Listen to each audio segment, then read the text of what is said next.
This episode is sponsored by Well Balanced Nutrition and 360 Health. Welcome to the Heath Geeks Book Club podcast. Listen in as Kristen Norton and Eleanor Russell review all those great health and wellness books you've been wanting to read or you have read and want to talk about. Here's Kristen and Eleanor. Well, we're back in the studio for another podcast with the Heath Geeks Book Club, and we hope you all are out there reading with us because I think Kristen gave us the list of books. I did, yes, and it's on our website. It's at our bookstore. Yeah. So if you haven't been reading with us, please do. Yeah, and so I like to open a book and just check it out before I start reading it. And when I opened this book that we're getting ready to talk about, I saw some weird chapter titles. See if you think they're weird with me. Broccoli and Tonic, Beer from a Bottle, Pursuit of Pain, This Is Your Brain on Wine, Killer Tomato, Cauliflower, Bloody Mary, and Why Not Iguana? I mean, what is this guy going to be talking about in the book called Flavor by Bob Holmes? The Science of Our Most Neglected Sense. Hey, if you're as interested in prevention as I am, contact me, Eleanor Russell, at 360health, number 4, letter U.com. Whether you're interested in financial wellness or physical health products, 360 Health invites you to become part of our community. Well, so why don't we talk about this book? I noticed, Kristen, I read it. It's been sitting in my house for a while. And last night I saw right on the front cover, it says, Endlessly Fascinating, a Terrific Book. Bill Bryson. Yes. And we read his book, The Body, didn't we? We did. I just totally missed that. But any recommendation from Bill Bryson must be good because I think he has a sense of humor, but he also has a curious mind. Yeah, so this author is Bob Holmes. Who is Bob Holmes? I don't know. Who? He's a Scientist magazine correspondent for more than 2 decades. He has a PhD in evolutionary biology from the University of Arizona, is a passionate home cook, and is a member of Slow Food Canada. Yeah. You know, he also got his zoology degree from the University of Alberta. Yeah. Zoology? Interesting. Yeah. And then he has written for many other magazines, New Scientist and Knowledgeable magazine, but he also taught in a science writing program at UC Santa Cruz, and he's also an alum of that program. He also has taught science journalism at the Bamfield Marine Science Center in Vancouver Island, Canada. So, yeah, he's got a pretty good depth of experience, don't you think? Mm-hmm.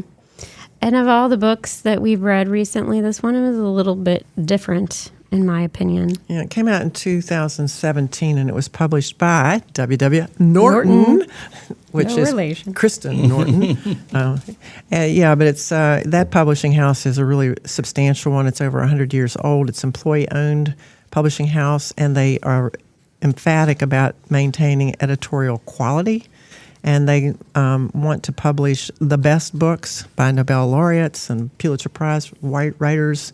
And they say it's the knowledge of our time. So I think this book is definitely up their alley. What this fella is reporting on flavor and our sense of that and the science of it, there's something we really haven't paid attention to in an interesting way. And I know, Tim, are you still cooking on that wheel with your wife? We're not doing the wheel, but we are still cooking a lot. Yeah. I think this book would be interesting to you because this author calls himself a home cook. He's not a chef. That's what I call myself. Yeah, I'm calling that's my new moniker. I'm a home cook. And the idea, there was a period of time during our lifetime where this kitchen drudgery concept came up, like to spend time in the kitchen is something you want to avoid. And all this convenience, food and prep came along during our lifetime. So that, I don't understand why it's drudgery. That's my creative time, isn't it, Tim? Oh, yeah. So my, we're not in the market for a new house, but we do like to actually participate sometimes in the open houses just because we're nosy.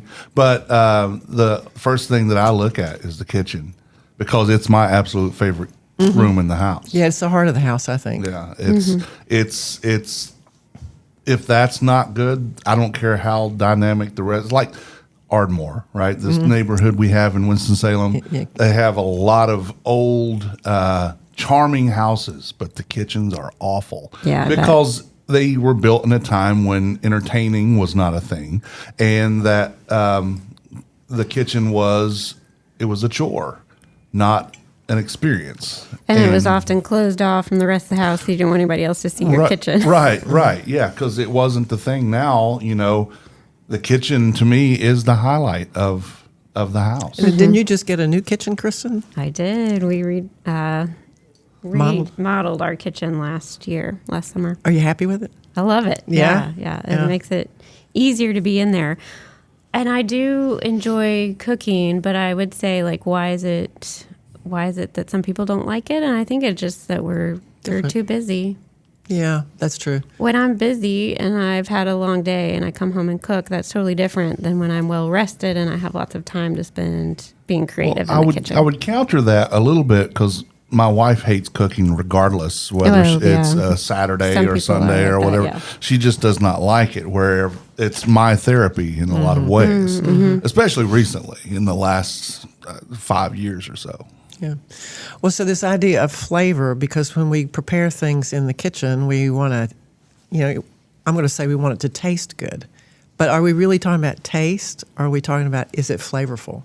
And so the whole idea that this guy is putting forward is we don't have words to describe what we're talking about in our language. And there are other cultures that do have more words than we do. So, the other thing about this book that I thought was interesting, he didn't set it up in parts. A lot of the books we're reading is part 1, part 2, part 3, and you kind of know what's in the sections. This, like I said, those weird chapter titles, you got no clue what you're getting into in this book. You just jump in and get going. But he does kind of lay the groundwork at the front of the book, and it's a little tedious. Did you find that? The beginning was very tedious. Yeah, so I think I almost kind of said I don't want to read the rest of this, but I kind of went on with it, and then I was kind of glad that I did, since it was the groundwork for the rest of his conversation. Yeah, it got better as it went. Definitely more interesting. I wish there was a bit more structure, like a bit of an intro to each chapter, like knowing what you're going to talk about. But as I was reading it, I was like, you know what, this would be really good as a documentary. He reports it like, oh, I'm meeting with this scientist and this is what they look like. He kind of paints the picture of that just about drove his me experience. Nuts. Every time he'd say, and now we're going to meet Bill Urine or something, he's a strappy looking guy with curly hair and dark glasses and a forward thrusting chin. So is this Stephen King? Because Stephen King cannot go 3 pages without describing someone. Well, then maybe he's read that then, because I thought, I can't do this. And then after about the 15th one, because I wrote them down, I have a list of all the physical descriptions he investigated, and there's about 16 or 17 of them. And a few women are in there, and it gets kind of funny after a while. It's like, are you interested? So then I decided, no, this guy's really a people person. Yeah, I was wondering if he was doing that to try to create interest, or that's more of his personality, painting a scene. But that's what made me think, like, okay, this would be better for TV. Yeah, I mean, we could cast the characters right there. Yeah. But what was impressive was the University of Florida, Monell University, Yale University, UC San Francisco, as well as UC Davis, and then the Sanger Institute in Cambridge, UPenn, Newcastle U in the United Kingdom, IBM. I mean, he was all over the place. So I also thought this guy likes to travel. And I think he did a lot of traveling to meet these people in person. Yeah, so we kind of get to go along on his journey. Yeah. And part of that was confusing to me because he lays out the book as he's discovering these things. At least that's what it seems like. So he'll get into a topic and then we're like, oh, but wait, that's not necessarily true. And there's more information. So just something that threw me. Yeah, another thing he does that I thought was charming was the acknowledgments. I always like to read those. And there is an index and there is a bibliography in this book, and I'm very appreciative of that because you can look up who he was referencing. And some of these authors are opting to put their bibliographies online now. Right. And I'm not a fan of that. So I don't think W.W. Norton is either. They probably insisted on that. So in the acknowledgments, though, which are extensive, he says that the editor, he was very appreciative because he gave him a well-timed kick in the pants. And I'm thinking he told him, hey, finish the book. You've got it. Don't keep interviewing people. You like to go meet people and travel, but it's time to get the book to press. And he appreciated that. And then the other one was he acknowledged his neighbors who have tolerated years of indifferent lawn care. And I thought, oh, that's great. Here's a guy writing a book, and he's doing nothing, in the neighborhood. And maybe his neighbors are not happy about that, but he acknowledged it. I thought that was a weird one. So don't not read these notes and things that the authors give you, because it really gives you a little more insight into who they are. Mm-hmm. Well, despite being a little bumpy for me to read, there were really fun facts that I've walked away with, and maybe we can share some of those with y'all today. Party hacks, I like to call them, maybe, and flavor hacks. Oh, yeah. So flavor, what is flavor? It's taste. The trilogy, right? And smell. And touch. Yeah. He calls that the flavor trinity. And then he adds perception on there. Mm-hmm. What your thoughts think. So it's a very complex thing. But when I was teaching anatomy, we always had the netter picture of the tongue sticking out of the mouth, and it was painted red and blue and yellow and green for the 4 tastes, sour, salt, sweet, and bitter. That's all we knew. I did my first science fair project on the tongue and the different sections of taste. Yeah. And this guy says, throw that out. Yeah. So where is umami? That was the thing that came along. Then, yeah. Yeah. And when I came back to teaching after hiatus, it was like, oh, there's another one? Umami. That's kind of my favorite one. Some of them call it savory. Well, and he but there's says more. that's not the case anymore. We know that this you can taste sour anywhere on your tongue. It doesn't have to be in a particular spot for you to taste. Okay. Yeah, but those fungiform papilla are really cool to look at. Are they? Yeah, and then there's some other ones. The circumvallate papilla at the base of the tongue, they're kind of large and they're kind of fun to look. I mean, the tongue is an interesting organ. Yeah. But moving away from that, the idea is that there are taste receptors, neurons, and that can respond to these different chemicals or odors. And depending on if you're ortho in your breathing, orthonasal or retronasal, because smell has a lot to do with your flavor as well. And I really enjoyed digging down into that journey that he took us on to. Where is it that these receptors are located that are all going into the nervous system, and you get a perception that you want, and then you're making a cognitive decision about it based on your context. Like your kitchen. If you don't like your kitchen, that's a context. You may not like your food in that kitchen. But if you have it plated beautifully and you're in a restaurant with beautiful china that's white maybe instead of black, all sorts of interesting things there. But back to the thing about receptors, they're not just in our mouth. How about that? In the small intestine, you've got receptors. And so there are chemical receptors for things like calcium, and we don't know where they are yet, but we're looking for them. And the other thing that he's talking about that I really liked the dimension of, evolutionarily, when we tasted things, we had to eat, hoping we would live through it. And so these receptors are giving us information on avoidance or yes. And so the umami that you mentioned is picking up on protein, the nutrient value of what we're putting in our body. And so there's also that nutrient value score that's going on along with the I like this or I don't like this. That part was really interesting to me, where subconsciously we can pick out the foods that are higher in calories, even though our conscious mind isn't really good at doing that. And then if we are, what was the experiment? Let me see if I can try to remember it right. He had food pumped down into their stomach. And if they were chewing their food and spitting it out, they were seeing how full they felt. Is that right? Let me see. I wish I took better notes here.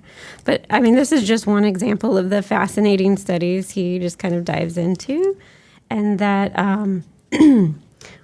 evolutionary, we're looking for the food that will sustain us and have more calories, even though now that's not really helpful for us. Yeah, but it's also the balance of nutrients, because the sweet ones are telling us it's carbs, and the umami is telling us protein. The salt is telling us electrolytes are coming.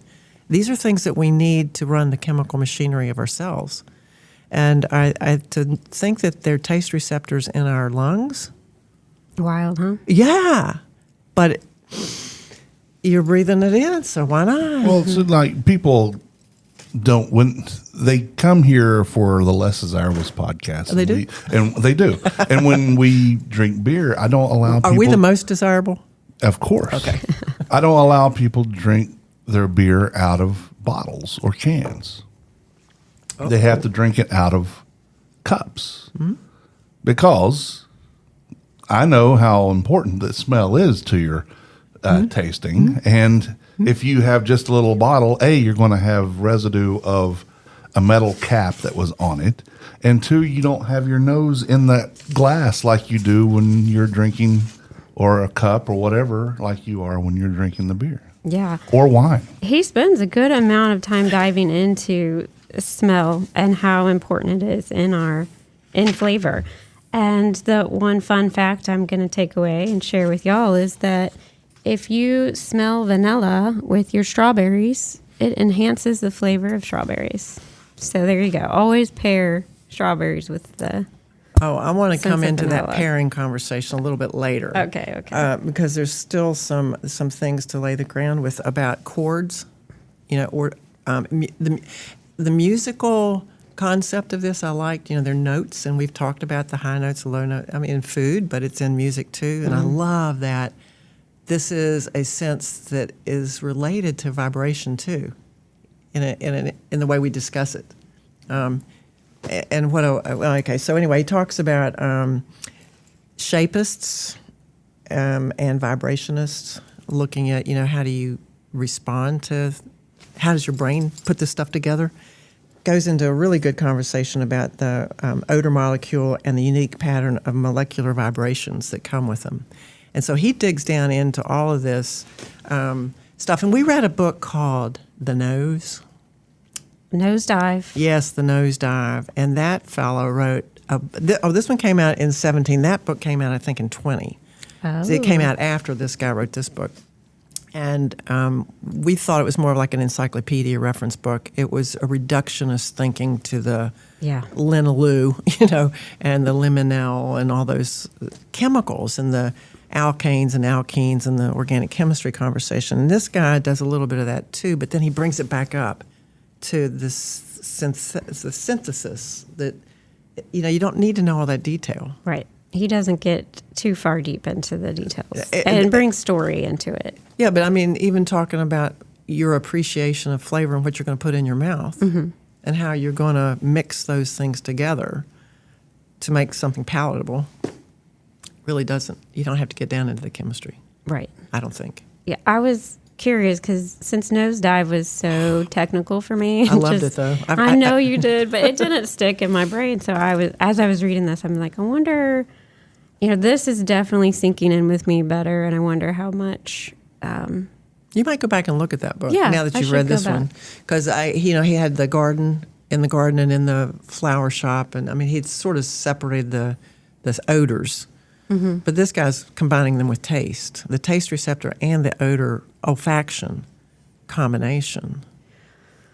Well, did you feel really bad for the woman who completely lost her sense of smell?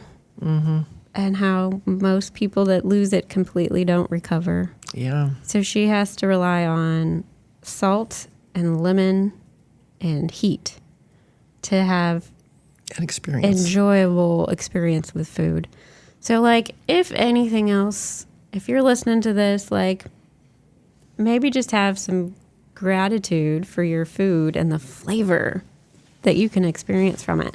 And, that's my biggest takeaway is this is a sense, what does he say? The neglected sense. Mm-hmm. Flavor can bring us so much enjoyment, and we don't have the language to talk about it. We don't spend the time talking about it. And when I'm with my clients talking about mindful eating, I am trying to bring them back to flavor. So this kind of just gave me a good appreciation for it. Yeah, and he talked about graph theory in mathematics, which I was not familiar with, but I should be because it's like networking. And I do a lot of networking. It's if this node touches that node, what are the relationship connections between them? And so he says they've made all sorts of wheels with this graph theory like a flavor wheel for coffee, and then it has all the descriptors like nutty, savory. What are some other words that you could use to describe the coffee, or the olive oil even? I mean, so he says he carries these with him, particularly for wine tasting, because he wants us to enjoy and think about the flavors that we're experiencing and put a word to it. And most of us don't have those words to put to it. No, it's like, I like it, I don't like it. Yeah. And he says, oh, there's so much more to it. It's a richer conversation and experience. Mm-hmm. And then you find out about things that you can do with all of that. You wanted to talk about pairings, I think, at one point, and I wanted to read something about that. Do you have any? Well, he talks about wine in two different places. I think the pairing and kind of brings in wine towards the end, but I wanted to share with you listeners this fun party hack about wine. Mm-hmm. He does have this interesting chapter about, how you mentioned perception, right? So he's looking at these judges who are rating wine. They organized, so these tasters are having to drink 150 wines every day, organized into 4 to 6 flights of 30 wines each. The wines within a flight are presented in identical glasses marked with identifying codes so that no judge knows the identity of any wine they are tasting. Each judge individually, no discussion at the stage, gives each wine a numeric score on a 20-point scale.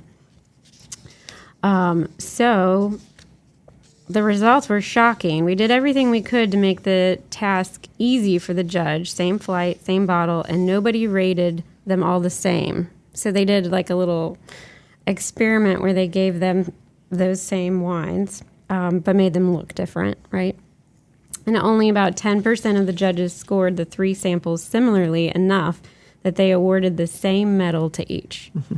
So we think that, this wine is superior and that wine, but and I get these, so much that goes into it. These magazines that tell me this is the one that won the big gold medal, at this thing or that thing, and it's a 94-point star wine. Go on.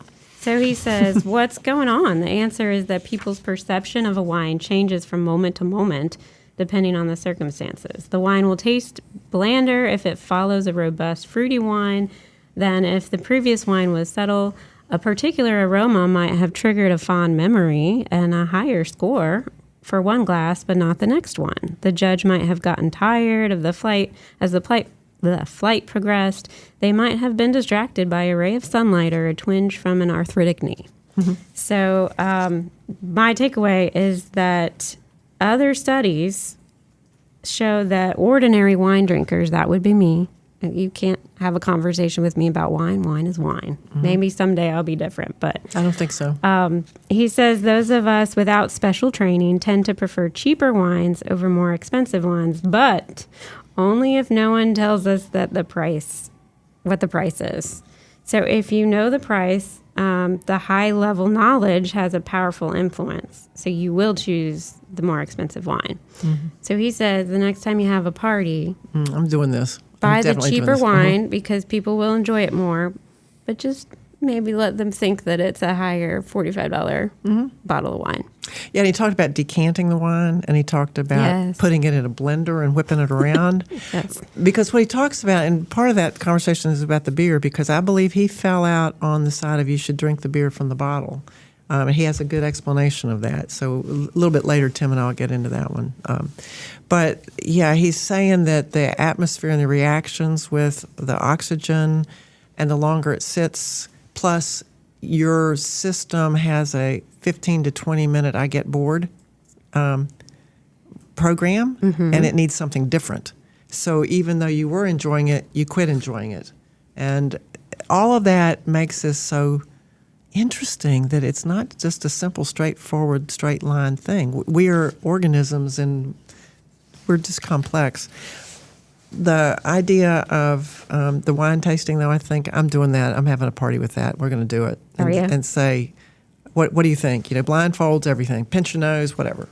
All right, so... We've had parties with my friends that took some cheap beer and some expensive beer. I say expensive, and beer's not really that expensive, but it can be. But and for the most part, you know, can you tell the difference between a Bud Light and this other stuff? And I could, to most everybody else's chagrin. But back on the wine thing for really quick, I one year about 8 years ago. You don't like wine, do you? Is it alcohol? I thought you were that was the lesser of the It alcohols. was the lesser of okay. the alcohols, Okay, but all right. but if it's alcohol, that's my favorite. okay, all right. But I was an actual judge for the North Carolina wine competition about 8 years ago. Fun. And I am not a fan of the dry reds. Oh, no, and I had 88 of them. Wow. Ask me over, I'm ready. after about 35 of them, even the professional judges that were there with me, we all agreed, because that was just way too much. We all agreed we have to be able to taste something different to score it, other than just straight threes across the board, 3 out of 5. Because even with just taste and spit method that most judging is, after about 35, 40 of them, we couldn't taste anything. Yeah. And it had to be something that was different. And whether that different was either good or bad, we don't know. Right. It was just something that our tongues go, oh, yeah, that's different. Well, and that's why he says the chefs now have caught on to this, and that's why the small plating and multiple courses is so popular, because you have just a little bit. You don't get to that place where you're going to keep going. They stop you and they bring you something different, and that's very helpful to your flavor reaction. It'll be more flavorful that way. Yep. And I think that's interesting, because we've talked about in one of these other books, Glucose Goddess, she says when you go to the restaurant, they put the bread in front of you first. You know, that idea of sequencing when we eat. She came up with the idea that restaurants have taken advantage of that, because if you eat the sugars first, then you're swigging your glucose levels in your blood and making you hungrier and hungrier, and you overeat, basically, and the restaurant's going to be able to make more money on you. Manipulation. Oh, so back to pairing. How about some white chocolate and caviar, Tim? I brought some. You want a little bit Let's of do that? it. Can you imagine anything worse? I mean, they say it's delicious. Anything with asparagus? That sounds terrible. Oh, no. Asparagus is phenomenally good. No. Oh, yeah. I just roasted some last night. And I had a little savory breakfast this morning, Oh, according to you the Glucose did? Goddess. Yes, it was very flavorful. But so this fella had a mother that was an interior designer, and he tells a story about the pairing conversation. He says, you know, what goes together? You know, that's the pairing thing. What do you put with something to get the maximal flavor experience? But he says, what does it mean to go together? My mother was an interior decorator, and when I was about 5, I walked in and said to my mother, my favorite color is red. And she said, no, it isn't, kid. That's the stupidest thing I've ever heard of. Nobody has a favorite color. Color has a place, and you have to find out where it belongs and where it doesn't belong. It can only be your favorite if it's in the right context. So the first thing I've got to say about wine and food pairing is that it's completely contextual and almost entirely individual. It makes no sense to write a book on wine and food pairing except to say there's no such thing as wine and food pairing, and go figure it out yourself, because it's your own pairing that counts. I love that. Yeah, Stephanie always says that because she loves wine. She can't have a whole lot of it anymore, but she loves wine, and she says she's very susceptible to what they tell you. Oh, and you should get hints of this and that and that. Whereas where I was doing the judging, again, they had judges there who they flew in from all over the country. These are professional wine judges who were teaching me how to do it, because I said I've never done this. I was there as celebrity judge or whatever, if you can call it that. Yes, but, you are. You know, Yes, whatever. Tim. But they're like, okay, well, here's the thing. They had a flavor wheel that they showed me. Yes. All this stuff. And I'm like, leather? Who's out chewing on leather? But you could taste it, because it's what, You to me, smell. what do you smell with the leather? Yeah, and they You talk know? about that cat pee smell and stuff like that you, particularly cheeses and stuff. Yep. And I can remember being up in New York one I time. love stinky cheese. Yeah, and I went to to a place with a fella, and he said, "You got to taste this cheese. It's just amazing." And anyway, it was embarrassing. I'm like, that's really body odor. And it was delicious cheese. It is a phenomenal Well, I experience. think cumin's that way. Cumin smells like body odor, but man, it tastes so good. Oh, but you're bringing up a thing about cilantro and how he does say there is a genetic component here. Yep. We can't ignore that. And he identified the T2R38 genes, and if it's broken, will have a propensity to detect prop 1 and not prop 2. I was like, but he has a broken gene, and he was really disappointed when he found out about it. But it hasn't affected his enjoyment of food at all, or his nutritional. My 23andMe told me that I do not taste soap when I eat cilantro, and that's true. I don't. And it also said that your pee will smell from asparagus, and it does. That's been disproved, and I'll have to get you the reference on it. But it's not your pee; it's the person smelling it. Well, me, I'm the Okay, one. so you have the smelling problem. Yeah. It's not that your pee is any different. No, but you can detect. But your smell it. genes will actually determine that, and I have the problem with that, which is one reason I don't like the taste of it anyway. It's not awful, but I just as soon not deal with the consequences. And you have all these other wonderful things to choose from. That's true. There's seems like there was something else. Oh yeah. Okay, gastric bypass. He has a little section in here that I thought was kind of interesting, where he talks about when since I mentioned their taste receptors at the very proximal or the beginning of the small intestine. When they do some of the gastric bypass procedures, they remove that section, so you lose those receptors. And he's suggesting that one of the things that could be to the benefit of those surgical patients, which I'm debating a lot of. But anyway, he says that since they don't have the receptor, they lose the desire for the flavors in there, and so they don't eat as much of those kinds of foods, and it can reduce their appetite. Well, I can tell you from working with such patients that it does change their taste. They taste proteins differently, and that actually causes a problem because protein is pretty important to get in for those patients particularly, and it's harder for them to desire it. Yeah, and long term, I think there's a change as well, because long term post bypass is not the same as right after. That's true. So I don't know if some of these things can repopulate or not. My mother had bariatric surgery 5 years ago, and she's never tasted food the same.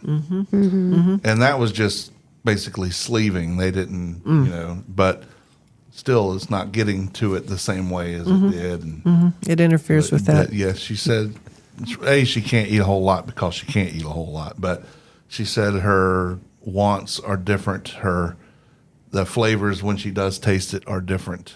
Well, speaking of bariatric surgery, and you mentioned getting tired of food in 15 minutes. Yeah, they call it sensory-specific satiety. Yes, thank you. That's the technical term. And so and this is the reason why you're always hungry for dessert, no matter how full you are, because you're tired of that food, and now your taste buds want something different. But this author brings up the question now with so much variety, like now that we know we're bored within 15 minutes and we've created so much novelty in the grocery store and variety, is this what's making everybody overeat? And he brings up some interesting, they're rat studies, but interesting ones that they fed them a dozen different rat foods, flavors, like peanut, bread, beef, chocolate, nacho cheese, cheese paste, chicken, bacon. And they fed the rats standard rat chow, spiked either with the same flavor over and over again or constantly changing varied flavors. And so if variety causes overconsumption, then the latter rats should have blown up like happy little blimps, he says. But they didn't. So over the 3 weeks of the experiment, the smorgasbord rats ate no more food and gained no more weight than boring food rats. So if you hear people saying, well, it's the variety and all these highly flavored foods that are making us overeat, I think it brings us back to like, no, we can enjoy flavor from our food. It is not a sin to really indulge in our food and get the flavors from it and enjoy it. You know what I mean? Mm-hmm. It's hard to transfer animal research to human research. And when we're talking about the orbital frontal cortex and the frontal operculum and all the connection to the reward center and motivation and higher contextual, I mean, it gets really neurologically confusing. But well, let me counter that before you go on, if I can. Well, I was going to come back to what you were saying about taking time while you eat. Mm-hmm. So if that's not where you're going, we'll come back to that. Well, I just wanted to throw in that on the back end of that, they did say a third group of rats that got a much higher fat, higher sugar diet, let's call that the fast food diet, did indeed blow up. So that goes into more of the reward pathway pull of concentrated calories. So it's not necessarily flavorful food. It's the reward pathway that sometimes these ultra-processed or fast foods can. Which pull on that evolutionary thing about, because they talk about babies actually being conditioned in utero to what they like. And then when they're born, the suckling, getting the sugar, the lactose, and all that kind of stuff, we are programmed to seek that for survival. Mm-hmm. And so these high-fat, high-sugar foods are kind of pulling on that natural, instinctual survival basis. Mm-hmm. So mindfulness, he talks about, experience the flavor. Breathe it in. Breathe it into the back of your throat, too. You've probably done that with the wines, Tim, so that you get the kicks of all of this. But you work with patients, Kristen, on mindful eating. And is that part of what you're doing, too, is saying slow down, experience what you're eating. And I think that slowing down also allows your neurological stuff to catch up with your stomach stretch. It does, but he also points out in this book that the more we chew, the more it exposes flavor to our mouth, and the more flavor we experience, the faster we can get full and satisfied, which is great, right? Yes. So we're eating slowly and chewing more and experiencing the best flavor, and therefore getting more out of less, if that makes sense. Mm-hmm. Right? We don't have to eat as much. Wouldn't that be great? So, yeah. I just think this is a good path to start walking down if we're not on it yet. Tired of feeling stuck in your health journey? At Well Balanced Nutrition, we understand that achieving your health goals isn't just about what you eat. It's about overcoming the mental roadblocks holding you back. Our team of expert nutrition coaches is here to guide you every step of the way, helping you break through mindset barriers and reach your full potential. Don't let mindset barriers stand in the way of your health and happiness. Call Well Balanced Nutrition today and start your journey to a better you. Aging.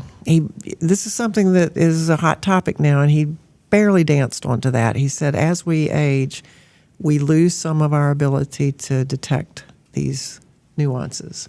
And so preparing foods in the future that are going to be helpful to keep our older bodies nourished is something. And so he's gone into all of these businesses that kind of, I'd never heard of. FONA. Have you heard of FONA International or Gavoidion? They're the big flavor. We're talking about chemicals here. Yeah, okay. The chemical flavor. Food scientists. That are very hush-hush, and they don't share stuff, and it's all, you're not going to talk. It's a big industry. There's 4 major food, what do they call? Food houses, I think. Okay. Flavor houses. Okay. Flavor houses that, they're very secretive because I think we have a pretty negative perception of, and I think maybe rightly so in some ways, of these chemicals, fake or man-made chemicals being in synthetic, our food. Instead of natural. Well, some of them are natural. That's what his point is. They're like a scientist in the, like, ooh, can I make this chicken taste more like chicken? Or can I make this soft drink taste like strawberry? But it's a big business, and he goes in and talks to two of them, 2 different companies. Yeah. It's very fascinating. Yeah, that was an eye-opener to me. I thought, okay, I'm kind of glad I know about that. I want to pay attention to that in a way I haven't before. But he's also then went into IBM, and I thought, where are we going with IBM, and AI, and this whole idea of using AI to help these chemical flavor companies figure out how to do their stuff, because they load an amazing amount of data into the databases, and then the AI helps them along. But he said that if you wanted to go to IBM Chef Watson, you could do that, and .com, and he would give you these ideas about food and pairings and stuff like that, and recipes, because they have Bon Appetit and Epicurious and all these wonderful databases on recipes to help us, with whatever we're trying to do. And anyway, it's down. It's no longer available to the public. Oh, yeah. Yeah, this was 2017. This is now 2023. There's a whole bunch of buzz on there. What happened to Chef Watson? Where is he?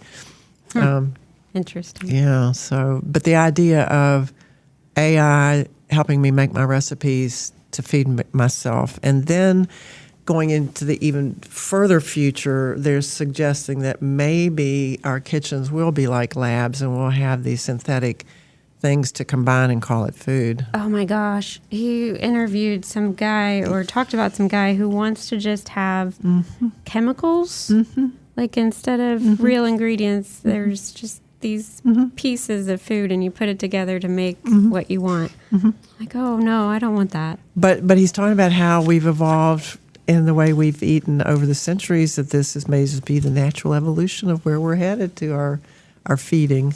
And some of that came out of the military work, where they were making those meals ready to eat in little pouches, and they were feeling like the guys in the horrible situations needed a flavor boost, to somehow have something good about going on where they were in these awful circumstances. And they made a lot of progress with making better supplements, meal packs for them that they could put in their backpack and go on the mountaintop and have a taco dinner, only not really, but it would taste like a taco dinner. Well, can we talk about these chemicals that make up the flavors in our food for a second? Because this is, I think, very thought-provoking information, because, if you're on Instagram for any amount of time, you're going to see, well, maybe it depends on your algorithm, I guess. You're going to see influencers say, these are chemicals in your food and you don't want nasty chemicals. And how do you feel about that as someone who I've sort of bought is a into scientist? that. I sort of bought into that, thinking, and it comes back to that reductionist thinking, that if we get down to the isolated individual atoms, we'll understand flavor. But I think a whole food is a synergistic thing. It's got more than just the chemical in it. And if we start going to the direction, getting down to the things and then putting them back together, we're going to miss something that was in the whole food.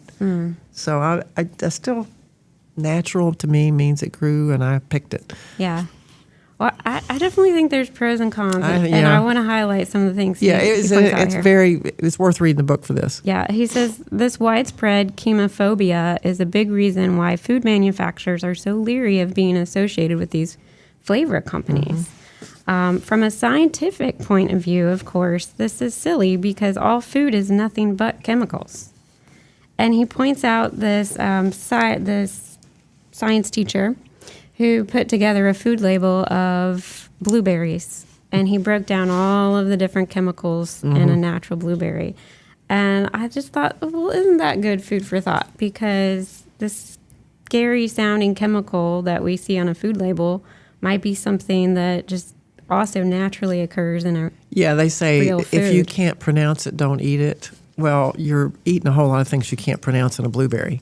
Yeah, I mean, if we were all food scientists, then we would have a better glimpse into this. But it's just a good reminder, like, well, there's still a lot that we probably don't know about our food just as regular people, to then, be scared of all of these things. Now, having said that, I think this chapter on the food like the flavors that they're making to make our food more flavorful, it can be a con because it's not natural, and it can start to play with our innate ability to know I've had enough calories, or to detect what you're getting, because it's always a trick. Yeah, and it may be there, but in what quantities? You know, how do you know how much is really in the natural thing? And I guess we could spectrophotomically figure that out. But along that same thing, he talks about organic versus conventionally grown stuff. Did you have a reaction to that? Yeah, I mean, it kind of brought me back to the What Your Food Ate book, because, you know, the more flavorful Yes. tomatoes had a better growing environment. Yeah, but he says here some studies show that organic crops are indeed better, while others find no difference. And then they do meta-analysis, and they still can't figure out which is better. Well, and he was talking about taste, right? Probably. And then the tomato grower figured out how to make the volatile chemicals come out in the tomato, so it was like it smelled more like a tomato, and so therefore people thought it tasted amazing. And he says soon we'll have great tasting tomatoes again, instead of those nasty conventional watery ones that don't have any flavor to them anymore. Yeah. There's so much more that we could talk about in this book. I really think I initially was going to say I'm not going to recommend it, but when I got to the end of it and he pulled the whole story together, I went, this is a good read. And so if you can stomach the front end of it, you know, it's you'll learn something, and it's something that we encounter every day. And he said his wish, the only reason for writing this book, if there's one takeaway, he says anyone can get better at appreciating flavors. And so if that's what happens for all of us, that would be wonderful. Yeah, I agree with that. So wrapping it up. That's right. We could talk more, but hopefully you got some bits and pieces from it, and you're intrigued to go check out our bookstore and maybe order the book Flavor by Bob Holmes. And let us know what you think of it. Let us know your thoughts on flavor. And we hope you enjoy dining versus eating. The Health Geeks Book Club podcast is part of the Less Desirables podcast network, where you can listen to our podcasts as well as the Less Desirables, Fan Interference, The Man Who Ate the Town, Beeswax Vinyl Daily, Wheeler's Dog, I Remember Now, the Queen's Right podcast, the Asylum podcast, and even more are on the way. You can listen to our podcasts on our website or any podcatcher of your choice, like Apple or Spotify, basically anywhere you find podcasts, and of course on the TLD Network page, tldpodnetwork.com. Find out all you need to know about all the TLD Network shows right there, tldpodnetwork.com. We are recording this podcast in the Omniverus studios here in downtown Winston-Salem. Check out omniverus.com for any of your commercial or residential general contractor needs. If you have something to say to us or want to participate in our discussion, send an email to comments@healthgeekspodcast.com. Send a message via our social media accounts, or best yet, call and leave us a voicemail on the TLD Network Hotline, 336-422-6862. We will play your voicemail on the air.